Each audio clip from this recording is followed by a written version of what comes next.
ജീവനിൽ അറിവിൻ്റെ ആരംഭവും രൂപപരിണാമവും. മറ്റൊരു ജീവരൂപത്തിൽ സംഭരിതമായ ഊർജം അഥവാ ഭൂമിയിൽ ലഭ്യമാകുന്ന ഏറ്റവും സങ്കീർണമായ പ്രവർത്തന ഗുണം സ്വന്തം ജീവനിലേക്ക് ചേർക്കുക എന്ന പ്രകൃതിയുടെ പദ്ധതിയായി ജീവജാലങ്ങളുടെ ആഹരിക്കാനുള്ള വാസന ശക്തിപ്പെട്ടു വന്നു. ജീവവികാസം എന്ന പ്രകൃതിശേഷി ആർജിക്കലിനായി ഭക്ഷണത്തോടുള്ള ആഭിമുഖ്യം വർദ്ധിച്ചു വരികയും ഭക്ഷണ സമ്പാദനത്തിനായി ജീവികൾ കൂടുതൽ പ്രവർത്തന വൈഭവം ഉള്ളവ ആയിത്തീരുകയും ചെയ്യേണ്ടതുണ്ടായിരുന്നു. ഊർജ വൈവിധ്യങ്ങളുടെ സൂക്ഷ്മ സംഗമത്തിന്റെ സംഭരിതാവസ്ഥയായി നിലകൊള്ളുന്ന മറ്റ് ശരീരങ്ങളെ തേടിപ്പിടിക്കാനുള്ള പ്രവണത എന്നത് പ്രപഞ്ചഗോളങ്ങളിലെല്ലാം നിറഞ്ഞു നിൽക്കുന്ന ആകർഷണശേഷിയുടെ ജീവനിലേക്കുള്ള പകർന്നാട്ടമാണ്. എന്നാൽ ശക്തി കൂടിയ ജീവികളുടെ പിടിയിൽ നിന്ന് രക്ഷപ്പെട്ട് തനതായി നിൽക്കുക എന്നത് ശക്തി കുറഞ്ഞ ജീവികളെ സംബന്ധിച്ചിടത്തോളം ആഹരിക്കൽ എന്ന ആവശ്യപൂർത്തീകരണത്തേക്കാൾ പ്രധാനപ്പെട്ട കാര്യമായിരുന്നു. ശേഷി കുറഞ്ഞ ജീവികൾ ശേഷി കൂടിയതിന്റെ പിടിയിൽപ്പെട്ട് ഞെരുങ്ങിയമർന്ന് അനുഭവിച്ച സുഖകരമല്ലാത്തതും വായുസ്പന്ദനം സാധിക്കാത്തതുമായ അത്യല്പം എന്ന് പറയാവുന്നതെങ്കിലും അനുഭവ നിമിത്തം തിരിച്ചറിഞ്ഞ അപകടം തരണം ചെയ്യാൻ വേണ്ടുന്ന ശേഷിയാർജിക്കാൻ വെമ്പൽ കൊണ്ടിരുന്നു. ഇങ്ങനെയുള്ള തിരിച്ചറിവ് ജ്യോതിർഗോളങ്ങളുടെ തനതായ നിലനിൽപ്പ് എന്ന സ്വഭാവവിശേഷത്തിന്റെ പുനരാവിഷ്കാരമായി ജീവനുകളിലേക്ക് പകർന്നു ലഭിക്കുന്നതുമാണ്. ഈ തിരിച്ചറിവ് ലഭിക്കുന്നത് പക്ഷേ കാറ്റും തിരമാലകളും ഉൾപ്പെടെയുള്ള സമുദ്രത്തിന്റെ പലവിധമായ പ്രതികൂലാവസ്ഥകളിൽ നിന്ന് രക്ഷപ്പെടാൻ അവസരം ലഭിക്കുകയും ശക്തി കൂടിയ ജീവന്റെ പിടിയിൽ നിന്ന് രക്ഷപ്പെടുകയും ചെയ്ത അനുഭവജ്ഞാനത്തിൽ നിന്നാണെന്ന് കാണാവുന്നതാണ്. പ്രതികൂലമായ അനുഭവങ്ങൾ നിമിത്തം ചുറ്റുപാടുകളെക്കുറിച്ചുള്ള വിവരം ലഭിക്കുന്നതിനും മറ്റും ജീവി അതിന്റെ ഉള്ള ശേഷി വെച്ച് തീവ്രമായി ആഗ്രഹിച്ചുകൊണ്ടിരുന്നുവെന്ന് മനസ്സിലാക്കാം. ഒപ്പം അതിനേക്കാൾ ശേഷി കുറഞ്ഞതിനെ പിടിക്കുന്നതിനും ആഹരിക്കുന്നതിനും ഇതേ ശേഷിയുടെ വളർച്ച തന്നെ ഉപയുക്തവും അനിവാര്യവുമായിരുന്നു. ഇവിധത്തിൽ ജീവവികാസവും അറിവാർജിക്കലും എന്നത് ജീവിതത്തിന്റെ അസ്വസ്ഥതകളിൽ നിന്നും ദുരന്തങ്ങളിൽ നിന്നും തുടങ്ങുന്നുവെന്ന് കാണാനാവുന്നു. ഊർജ വൈവിധ്യങ്ങളെ ഉൾക്കൊണ്ട് ജ്യോതിർഗോളങ്ങളുടെ തനത് സ്വഭാവമായ സഞ്ചാരശീലവും സ്വഭാവമാക്കി ജീവി സമുദ്രത്തിൽ ആപതുപോലെ സഞ്ചരിച്ചുകൊണ്ടിരുന്നു.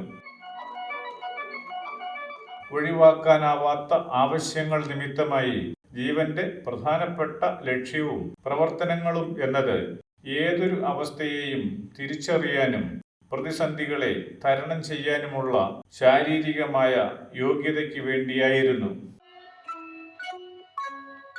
സംവേദനതരമായ ഇവിധമുള്ള യോഗ്യത എന്നാൽ പ്രപഞ്ചശേഷിയിൽ നിന്ന് ലഭ്യമായ അത്രത്തോളമുള്ള ജീവനിലെ സംഭരിതാവസ്ഥയും പ്രാപഞ്ചികമായ ഗുണങ്ങളുടെ പുനരാവിഷ്കാരവും എന്നതാകുന്നു.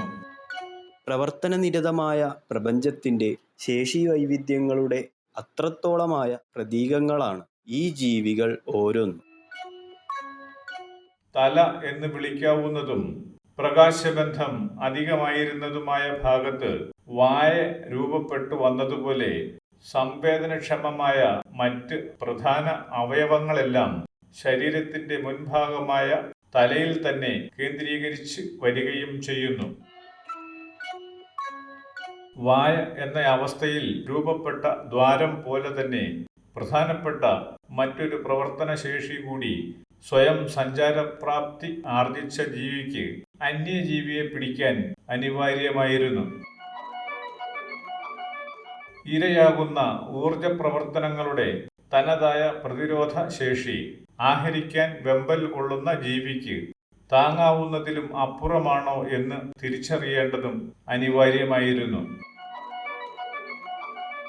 വലിപ്പം കൊണ്ട് ചെറുതും ശേഷി കുറഞ്ഞതും ഒക്കെയാണെങ്കിലും കഠിനവും അതേവരെയുള്ള അനുഭവങ്ങളിൽ നിന്ന് വ്യത്യസ്തമായ ജീവന് യോജിക്കാത്ത ശരീരങ്ങളെ ഒഴിവാക്കാൻ തക്കവണ്ണം തിരിച്ചറിയാൻ കഴിയുന്ന അവയവത്തിൻ്റെതായ വികാസം ജീവിക്ക് അനിവാര്യമായിരുന്നു. ഇതിന് ഏറ്റവും യോജ്യമായ ഭാഗം വായ എന്ന് വിളിക്കാവുന്ന വിധത്തിൽ രൂപം കൊണ്ട ദ്വാരത്തിനുള്ളിൽ തന്നെ ആയിരുന്നു. നാവ് എന്ന അവസ്ഥയിൽ രൂപം കൊണ്ട ഈ അവയവത്തിന് സാധ്യത നിമിത്തം നിരവധിയായ സവിശേഷതകൾ ഉണ്ടായി വന്നുവെന്നും കാണാവുന്നതാണ്. വായ്ക്കകത്തായി നിലവിൽ വരുന്ന പുതിയ സംവേദന സംവിധാനം എല്ലായ്പ്പോഴും സുരക്ഷിതമായിരിക്കുകയും ചെയ്യുന്നു. ജീവൻ അധികമായി സൂക്ഷിക്കാൻ വ്യഗ്രതപ്പെടുന്ന ഈ ശരീരഭാഗം യഥേഷ്ടം വിനിയോഗിക്കുകയും ശത്രുക്കളുടെ ആക്രമണത്തെയും പ്രകൃതിയുടെ മറ്റ് തടസ്സങ്ങളെയും അതിജീവിച്ച് രക്ഷപ്പെടുന്നതിന് പറ്റുന്ന വിധത്തിലുമായി ഭക്ഷണനാളത്തിന്റെ തുടക്കമായി അഗ്രഭാഗത്തായി സ്ഥാപിതമാവുകയും ചെയ്തു. ഭക്ഷണനാളമായി രൂപം കൊണ്ട ദ്വാരത്തിലൂടെ കയറിയിറങ്ങുന്ന ആഹരിക്കപ്പെട്ട ശരീരത്തിൽ അടങ്ങിയിരിക്കുന്ന യോഗ്യഗുണങ്ങളെ സംവേദന സ്വഭാവത്തിൽ തിരിച്ചറിയാൻ കഴിയുമായിരുന്ന ശരീരത്തിന്റെ സൂക്ഷ്മ ഗുണസംഭരിതാവസ്ഥ പൂർണ്ണമായി തന്നെ ഒന്നുചേരുകയും നാവ് എന്ന നിലയിൽ പ്രവർത്തനക്ഷമമാവുകയുമാണ് ഉണ്ടായത്. നാവ് എന്നത് പ്രകാശത്തിന്റെയും ആകർഷണ ബലത്തിന്റെയും സംഭരിത ശേഷിയേക്കാൾ ഉപരി ഭൂമിയിൽ അടങ്ങിയിരിക്കുന്ന ഖര ദ്രവ രൂപങ്ങളുടെയും വായുവിന്റെയും സൂക്ഷ്മ സത്താസംഗമവും ശേഷിയും ആയിരിക്കുകയും ചെയ്യുന്നു. പ്രകാശത്തെയും ആകർഷണ ബലത്തെയുമൊന്നും തനതു സ്വഭാവത്തിൽ തിരിച്ചറിയാൻ ശേഷിയില്ലാത്ത നാവ് വായുവിനെ ചലിപ്പിക്കുന്നതിനും അതുവഴി സംവേദനം സാധിക്കുന്നതിനും ഭൗമഗുണമുള്ളതിനെ തിരിച്ചറിയുന്നതിനും പ്രാപ്തമായി വരികയും ചെയ്തു. ഇവിടെ പ്രവൃത്തി നിമിത്തം നാവിന്റെ സ്ഥാനം എന്നത് ഇന്നത്തെ അവസ്ഥയിൽ പൂർണ്ണത പ്രാപിച്ചു നിൽക്കുന്ന ഭൂമിയുടെ യോഗ്യമായ ഗുണവിശേഷങ്ങളെ ജീവന് വേണ്ടി തിരിച്ചറിയുക എന്ന പദ്ധതിയിൽ ഉറച്ചതാകുന്നു. ഇപ്രകാരം പ്രവർത്തിച്ചു നിൽക്കുന്ന ഒരു അവയവം എന്നത് ശരീരത്തിൽ പ്രവർത്തിക്കുന്ന ഒരു മാംസകഷണം എന്നതിനേക്കാൾ ജീവികൾക്ക് രുചിഭേദങ്ങളായി അനുഭവപ്പെടുന്ന ഭൗമ ഗുണവിശേഷങ്ങളെ തിരിച്ചറിഞ്ഞ് ജീവനിൽ എത്തിച്ച് ജീവനെ അത്തരത്തിൽ പ്രപഞ്ച സൂക്ഷ്മ വിശേഷങ്ങളായ അറിവും അനുഭവവും അതുവഴി കാര്യശേഷിയുമാക്കി വളർത്തുന്ന പ്രക്രിയയിൽ പങ്കുവഹിക്കുന്ന സവിശേഷ യോഗ്യതയാകുന്നു.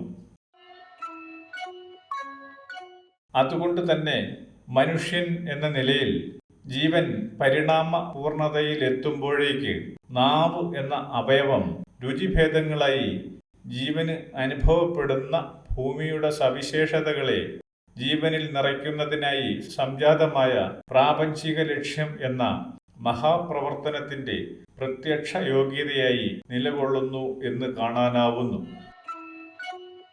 ഭൂമിയുടെ സൂക്ഷ്മ ഗുണവിശേഷങ്ങൾ രുചിഭേദങ്ങളായി തിരിച്ചറിഞ്ഞ് ജീവന് ഉതകുന്ന വിധത്തിൽ അനുഭവപ്പെടുത്തുന്ന പ്രകൃതിയുടെ പ്രവർത്തന സൂക്ഷ്മ ശേഷിയുടെ പ്രാതിനിധ്യമായി നാവിനെ തിരിച്ചറിയാനാവുന്നു.